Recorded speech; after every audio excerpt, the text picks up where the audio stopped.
Hello and welcome to the video. Today we're going to do a quick comparison of the Nintendo version 2 and the OLED version. So right here on top we have the version 2 of the Nintendo, and then at the bottom the white one is the OLED version. All the internals of these two consoles are absolutely the same with one exception, and that is the storage. The Nintendo Switch version 2 has roughly around 32 gigs of storage, while the OLED version has 64 gigs of storage. Now let's go ahead and compare the most significant difference between these two, and that is the screen size. The version 2 of the Nintendo Switch is 6.2 inches, while the OLED version is 7 inches. The technology that was used as well as the materials have also changed. Version 2 of the Switch used plastic and the technology was still LCD display, while the OLED version used glass and now has OLED display. Now let's go ahead and compare the body sizes of these two consoles. If we place them together like this, sort of forming like a Nintendo sandwich, you can see that there's a very tiny difference with their sizes. If we align the Joy-Con, the part where the Joy-Con is connected to the main tablet, you can clearly see that there's a very tiny difference with the body size. The OLED version is slightly wider. This means that some of the rubber cases or the hard cases available out there that is compatible with the version 2 might not be able to fit the OLED version of the Switch. Alright, so now that we have it positioned like this, we can clearly see the difference of the top portion of the Nintendos. As you can see, there's a slight difference with the power button, the volume rockers, the exhaust fan, and as well as the storage or the cartridge slot there. Now for some reason Nintendo decided to remove that tiny gap on the flap that covers the storage for the cartridge, and it's kind of more difficult. It kind of makes it more difficult to remove the cartridge. As you can see in this video, I'm clearly struggling to open the OLED game card slot right there. Yeah, I don't know, what the hell, Nintendo.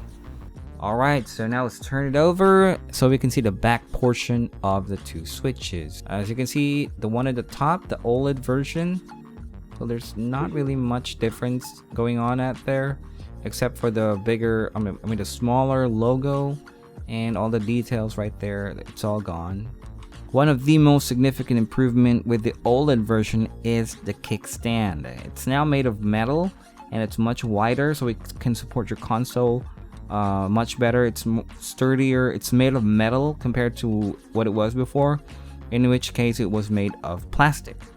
Now for the Joy-Cons, all the buttons are still pretty much the same. They're all still clicky, very responsive, very nice to press, as well as all the buttons at the top. One of the questions that I had before purchasing the OLED version is, will the Joy-Cons work vice versa between the two versions? The answer is yes. I've tested them and it works perfectly. Another big question that I had before purchasing the OLED is, will I still be able to use my Hori SplitPad Pro on my OLED Switch? Because I was wondering if it will fit the dock. So I did a bunch of research online. Some people say that it won't fit, but I did finally decide to just buy it and just go for it and hope for the best, and it did work. I can still play on TV mode without having to remove my Hori SplitPad Pro. Alright, so right now let's do a quick comparison between these two docks. The white one is the OLED version, and the black one is the version 2. So there's a bunch of change with the shape. You got a bunch of curves going on with the OLED version. Now in terms of height, it's pretty much the same. In terms of width and length, it's also the same.